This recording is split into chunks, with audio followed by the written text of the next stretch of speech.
I was 15 when my friend Emily invited me to a sleepover at her aunt's house. Emily's parents were out of town, and her aunt, a nurse who worked nights, had agreed to let Emily host a small get-together while she was at work. It was just the two of us and two other girls, Sarah and Caitlin. We were close-knit, practically inseparable, and the plan was to stay up late, watch horror movies, and gorge ourselves on junk food.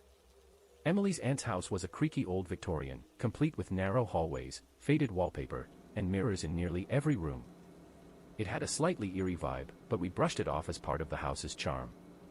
If anything, we thought it made the sleepover more exciting. We had no idea what we were in for.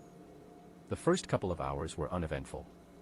We set up in the living room, blankets and pillows sprawled across the floor, and put on a slasher film that had all of us screaming and laughing in equal measure. Emily's aunt had left a note with house rules and an emergency number, but aside from that, we had the place to ourselves. Around 10:30 p.m., the power flickered, plunging the room into darkness for a few seconds before the lights came back on. We laughed nervously, blaming it on the wind rattling the old windows, but the moment left an unease that lingered in the room. "I dare someone to go upstairs," Sarah said with a mischievous grin. "What for?" Caitlin asked, rolling her eyes. "Because it's creepy," Sarah said. "Come on, I'll give you $5. Emily, never one to back down from a challenge, grabbed her phone and declared she'd explore the upstairs hallway and take a selfie in the large mirror at the end. The mirror, Emily claimed, was an antique her aunt had inherited, a massive, ornate thing with a frame carved to look like twisting vines. "I'll prove there's nothing to be scared of," Emily said, heading for the staircase. The rest of us followed at a safe distance, giggling nervously as she crept up the stairs. The air grew colder as we ascended, the creaks of the steps echoing in the silence. When we reached the top, the hallway stretched before us, dimly lit by a single bulb. The mirror at the end was just as Emily had described, massive, with a dark, almost menacing frame. Emily held up her phone, aiming the camera toward the mirror. "Say cheese," she joked, snapping a photo. She looked at the screen and froze. Her smile vanished, replaced by a look of confusion and fear. "What's wrong?" I asked, stepping closer. She turned the phone toward us. The photo showed Emily standing in front of the mirror, but there was something else in the reflection, a shadowy figure standing just behind her, its face obscured. "Very funny," Caitlin said. "Did you Photoshop that or something?" "How could I?" "I just took it," Emily said, her voice shaking. "It's not me. Look at the shoulders, they're too broad." We stared at the photo, the room growing colder by the second. Sarah suggested we go back downstairs, and none of us argued. We rushed back to the living room, locking the door behind us and turning on every light we could find. The rest of the night was tense. We tried to distract ourselves with another movie, but the unease was palpable. Emily kept glancing at her phone, replaying the moment in her mind. "Maybe it was just a trick of the light," she said, though her voice lacked conviction. At midnight, the scratching started. It was faint at first, like nails dragging across wood. We froze, our eyes darting around the room. The sound was coming from the ceiling. "It's probably just the house settling," Sarah said, though she sounded as scared as the rest of us. But then it moved. The scratching grew louder, more deliberate, traveling across the ceiling toward the corner of the room. It stopped directly above the mirror hanging on the wall. We stared at the mirror, the air in the room growing heavy. The reflection was normal, just the four of us huddled on the floor. But something about it felt off, like there was something just out of sight, waiting. "I hate this," Caitlin whispered. "Can we just go to bed?" Reluctantly, we agreed. Emily insisted we all sleep in her room upstairs, where we could lock the door and stay together. We grabbed our blankets and made our way up the creaky stairs, the tension thick in the air. Emily's room was small but cozy, with a large bed and a single mirror propped against the wall. None of us mentioned the mirror, but we all avoided looking at it. We pushed her dresser in front of the door for good measure and settled in, leaving the lamp on. Sleep didn't come easily. Every creak of the house, every gust of wind outside made us jump. Around 2 a.m., I woke to a strange sound, a faint tapping, like fingernails on glass. I sat up, my heart pounding.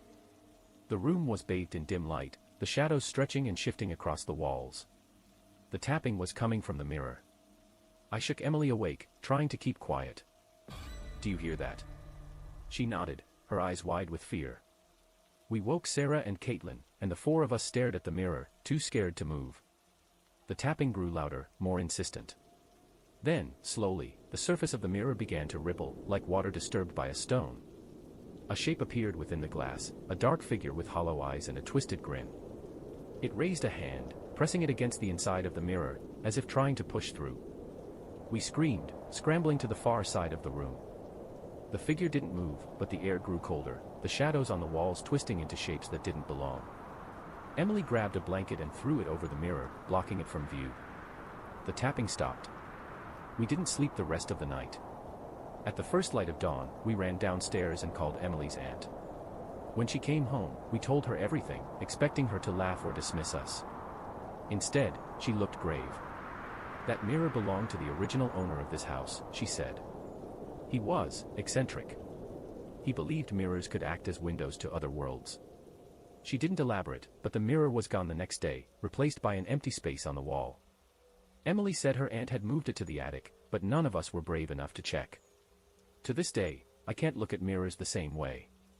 Sometimes, when I pass by one, I think I see a ripple or a shadow that doesn't belong. And I wonder if that thing in the mirror is still waiting, searching for another way through.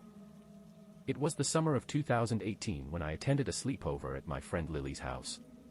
She had just moved into a big, old farmhouse on the outskirts of town, and her family was hosting a small get-together to celebrate. The house was a relic, complete with creaky floors, high ceilings, and windows that seemed to rattle even when there was no wind. The sleepover wasn't planned, it was a spur-of-the-moment idea after the party. 4 of us stayed behind, me, Lily, our friend Emma, and her cousin Mia, who was visiting from out of state. Lily's parents thought it was a great idea, probably because it meant they wouldn't have to drive us all home late at night. If only they'd known. The first part of the night was fun. We camped out in Lily's room on the second floor, surrounded by snacks, soda, and blankets. Lily's room was massive, with a large bay window that overlooked the front yard. The moonlight streaming through the glass gave the space an almost magical quality, and for a while, we forgot how eerie the house had seemed earlier. At around 10 p.m., Lily suggested we explore the attic. It was her favorite part of the house, she claimed, filled with old trunks and antiques left behind by the previous owners. "You're not scared of ghosts, are you?" she teased. The attic was accessed through a narrow staircase hidden behind a door in the hallway. The steps creaked as we climbed, and the air grew colder the higher we went. When we reached the top, Lily turned on a single, dim light bulb that barely illuminated the space. The attic was cluttered with boxes, furniture draped in dusty sheets, and an old rocking chair positioned near the single, circular window at the far end. Something about the chair immediately made me uneasy. It was as though it had been deliberately placed there, facing the window, waiting for someone to sit in it. We rummaged through the boxes, laughing at the strange items we found: faded photographs, yellowed letters, and a porcelain doll with one eye missing. But as the minutes passed, I started to feel a growing sense of unease. The shadows in the attic seemed to shift and stretch, and the creaking floorboards sounded louder than they should have. "Okay, this is officially creepy," Emma said, breaking the silence. "Let's go back downstairs." As we turned to leave, Mia froze, her gaze fixed on the rocking chair. Did it just move?" she asked, her voice trembling. We all looked at the chair. It was perfectly still. "You're imagining things," Lily said, though her voice lacked conviction. "Come on." We hurried back downstairs, closing the attic door behind us. But the strange feeling stayed with me, like the attic was somehow still watching us. By midnight, we had settled back into Lily's room. The house was quiet, the only sound the occasional creak of the floorboards. We were halfway through a movie when the bay window rattled suddenly, the sound sharp and jarring. "It's probably the wind," Lily said, though there was no breeze outside. We tried to ignore it, but the rattling continued, more insistent this time. It wasn't random, it was rhythmic, almost like someone was tapping on the glass. Lily got up to check, her face pale but composed. She pulled back the curtain, and for a moment, she just stood there, staring. "What is it?" Emma asked, her voice cracking. Lily didn't answer. She closed the curtain quickly and sat back down, her hands trembling. "Nothing," she said, forcing a smile. "It's probably just a bird." But I didn't believe her. And neither did Mia, who got up to look for herself. When Mia pulled back the curtain, she let out a gasp. "There's someone out there."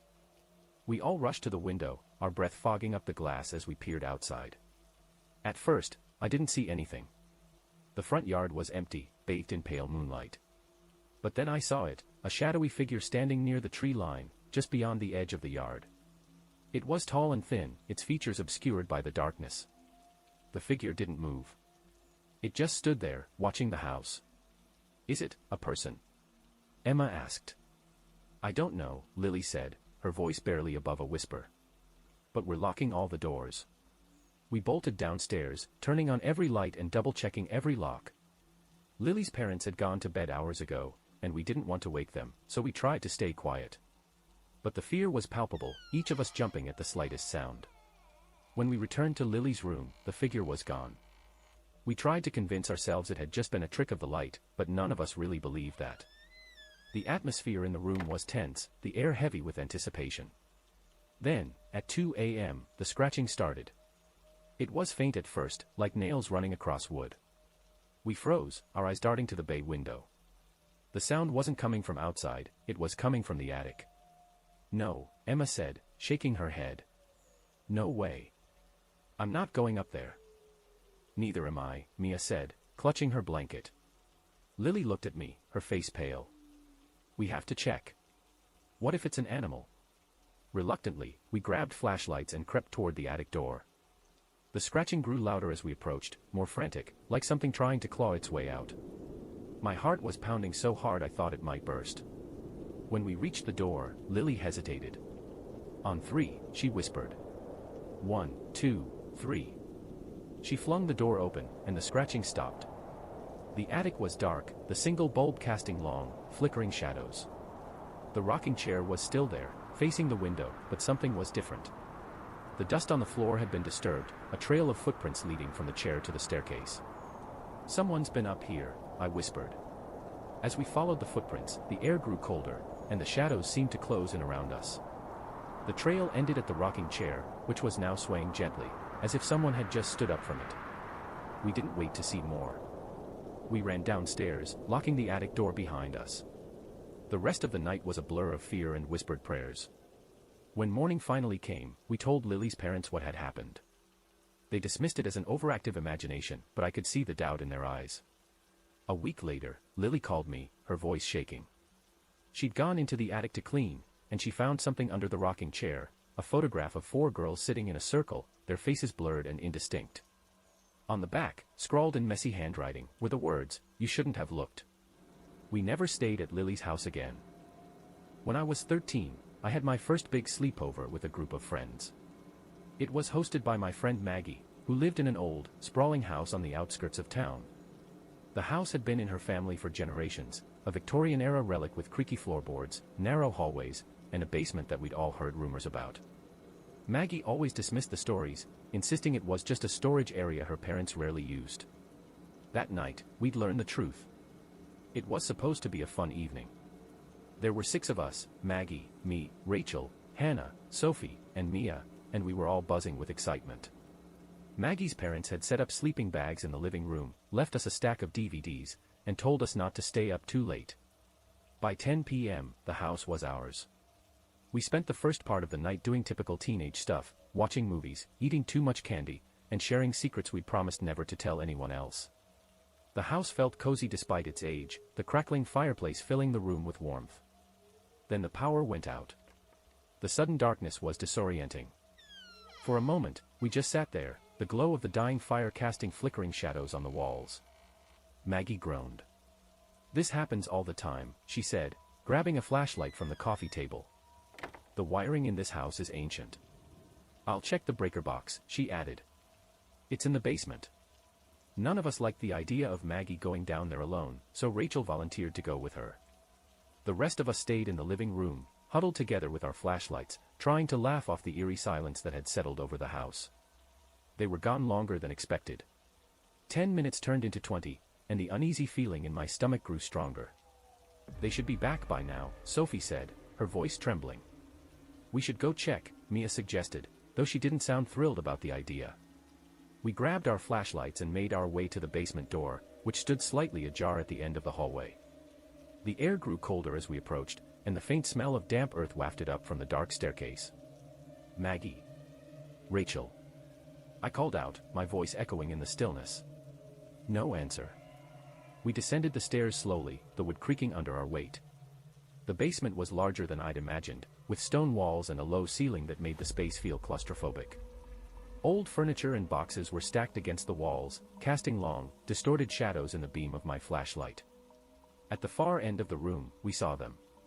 Maggie and Rachel were standing in front of a small, wooden door I hadn't noticed before. It was embedded into the stone wall, its surface scratched and weathered with age. The two of them were staring at it, unmoving, as if in a trance. "What are you doing?" Hannah asked, her voice trembling. Maggie turned slowly, her eyes wide and unblinking. "It's locked," she said, as if that explained anything. We crowded around the door, the cold air seeping through its cracks making me shiver. There was no knob, just a rusty keyhole that looked like it hadn't been used in decades. "What's behind it?" Mia asked. "My parents always said it was just a storage room," Maggie replied. "But I've never seen them go in there." Rachel, who had been silent until now, reached out and ran her fingers along the edge of the door. "It feels warm," she said, her voice barely above a whisper. The air in the basement felt heavier, like the room itself was holding its breath. I wanted to leave, to go back upstairs and pretend we hadn't found the door, but something about it held us there. It was like the door was calling to us, daring us to open it. Then we heard it, a faint tapping sound from the other side. We froze, staring at the door as the tapping grew louder. It was rhythmic, deliberate, and entirely out of place in the cold, empty basement. Rachel took a step back, her face pale. "We need to get out of here," she said.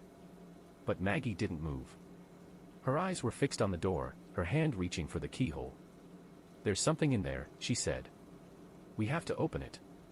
"No, we don't," Sophie said, grabbing her arm. "Let's just go upstairs." Before anyone could stop her, Maggie pulled away and pressed her ear to the door. Her expression changed instantly, her face contorting in fear. "It's whispering," she said, stumbling back. The rest of us didn't wait to hear it for ourselves. We grabbed Maggie and ran upstairs, slamming the basement door behind us. The power was still out, and the house felt darker and colder than before. We locked ourselves in the living room, huddled together under blankets, too scared to speak. Then the knocking started. It came from the basement door, slow and deliberate, just like the tapping we'd heard earlier. The sound echoed through the house, each knock sending a jolt of fear through my chest. We stared at the hallway, our flashlights trained on the door, waiting for it to stop. But it didn't stop. It grew louder, more insistent, as if whatever was behind the basement door was trying to come upstairs. Maggie grabbed her flashlight and stood up, her face set with determination. "I'm going to lock the basement door," she said. "Are you insane?" I hissed. "Stay here. If we don't lock it, it might open," she said, her voice shaking. "I'm not letting that happen." Before I could stop her, she was gone, her flashlight beam disappearing into the hallway. We held our breath, listening as her footsteps faded, followed by the sound of the basement door creaking shut. For a moment, there was silence. Then Maggie screamed. We ran to the hallway, but when we got there, she was gone. The basement door was wide open, the darkness beyond it stretching like a gaping mouth. The knocking had stopped, replaced by a low, guttural whispering that made my skin crawl. We didn't go after her. We couldn't. We bolted out the front door and ran through the snow to a neighbor's house, pounding on their door until they let us in. When Maggie's parents came home the next morning, they searched the house but found no sign of her. The police were called, but their investigation turned up nothing. The basement was empty, and the door at the far end was gone, leaving only a blank stone wall. To this day, I don't know what happened to Maggie. But sometimes, late at night, I hear faint knocking in my dreams, and I see her standing in front of that door, her face frozen in fear. And I wonder if she's still down there, on the other side, waiting for someone to let her out. When I was 12, my friend Ryan invited me and two others, Jake and Tyler, over for a sleepover at his family's cabin. It wasn't a typical suburban sleepover, we were deep in the woods, miles away from any neighbors or stores. Ryan's parents had bought the cabin as a vacation home, but they rarely used it, leaving it to gather dust most of the year. It seemed like the perfect spot for us to hang out, away from adults, where we could be as loud and reckless as we wanted. We arrived just as the sun was setting, the long gravel driveway crunching under our bikes. The cabin was small but cozy, surrounded by towering pine trees that made it feel like we were in our own world. Ryan's parents dropped off snacks, soda, and a stern warning to stay inside after dark before they left us for the night. That was the last normal thing about the evening. The first few hours were a blast. We played video games, told stupid jokes, and stuffed our faces with chips. By 9 p.m., we decided to turn off the lights and tell scary stories, the way every sleepover inevitably does. Ryan started with a classic about a haunted hitchhiker, Tyler followed with a tale about a ghost in a school, and then it was my turn. I was halfway through my story, a made-up one about a monster in the woods, when I noticed Jake sitting up, staring at something across the room. "What's up?" I asked, my voice cracking in the dim light of our flashlight. "My sleeping bag's gone," he said. We all laughed at first. Jake was known for being scatterbrained, so we assumed he'd just forgotten where he put it. But after a few minutes of searching the small cabin, it became clear, his sleeping bag wasn't anywhere to be found. "Maybe you left it outside," Ryan suggested, though none of us remembered him bringing it in. Jake grabbed a spare blanket from a closet, and we brushed it off as a weird coincidence. But the fun of the night had started to wear thin. The atmosphere in the cabin felt different, colder, quieter, like the woods outside were pressing against the walls. Around 11 p.m., we decided to make microwave popcorn. The kitchen was at the far end of the cabin, and as we waited for the popcorn to finish, we heard a faint scratching noise coming from the back door. It was subtle at first, like a branch brushing against the wood, but it grew louder, more deliberate. "What the hell is that?" Tyler whispered. Ryan grabbed a flashlight and opened the door. There was nothing there, just the empty porch and the dark woods beyond. But when we looked down, we saw muddy smears on the steps, like something, or someone, had been there recently. We locked the door and went back to the living room, where we'd set up our sleeping bags. That's when we noticed Tyler's sleeping bag was missing too. "All right, who's messing with us?" he said, his voice tense. "No one's messing with you," Ryan said, looking genuinely confused. "We've all been in the kitchen." "Then where is it?" Tyler demanded. None of us had an answer. We spent the next half hour searching the cabin, checking every corner, closet, and under every piece of furniture. The missing sleeping bags were nowhere to be found. By this point, the mood had shifted completely. The fun of the night was gone, replaced by a growing sense of unease. We decided to stay together in the living room, wrapping ourselves in blankets and turning on all the lights. The idea of sleeping suddenly felt impossible. Around midnight, Ryan's dog, Max, started barking furiously at the window. "What's he barking at?" Jake asked, his voice trembling. "I don't know," Ryan said, moving to pull back the curtain. "Don't," Tyler said quickly. "Just don't." We sat there in silence, Max growling low in his throat, the window a black mirror reflecting the room behind us. Then, from somewhere outside, we heard it, a faint, rhythmic tapping. It wasn't loud, but it was deliberate, like someone knocking on the side of the cabin. Ryan grabbed a fire poker from the hearth and held it tightly. "Stay here," he said, his voice shaking. "No way," Jake said. "We're not splitting up." Reluctantly, we all crept to the window. Ryan pulled the curtain back just enough to peek outside, and we all held our breath. There, on the edge of the clearing, just beyond the reach of the porch light, stood a figure. It was tall and thin, its face obscured by the shadows of the trees. It didn't move, didn't make a sound, just stood there, watching. "Is that a person?" Tyler whispered. "I don't know," Ryan said. "But we're locking every door and window right now." We spent the rest of the night huddled together, too scared to sleep. The figure didn't move, didn't come closer, but its presence was suffocating. Every creak of the cabin, every rustle of the wind outside felt amplified, like the woods themselves were alive and watching us. At some point, exhaustion took over, and we dozed off in fits, jerking awake at every noise. When the first light of dawn broke through the windows, we cautiously opened the door and stepped outside. The figure was gone. But the muddy smears were still there, leading from the woods to the back door. And on the porch, neatly folded, were Jake's and Tyler's missing sleeping bags. We packed up and left the cabin as quickly as we could, telling Ryan's parents that we'd had a great time but needed to get home early. We never spoke about that night again, but I know we all remember it vividly. Because sometimes, late at night, I still hear that faint, rhythmic tapping. And I wonder if whoever, or whatever, was in those woods that night is still out there, waiting for someone else to find them.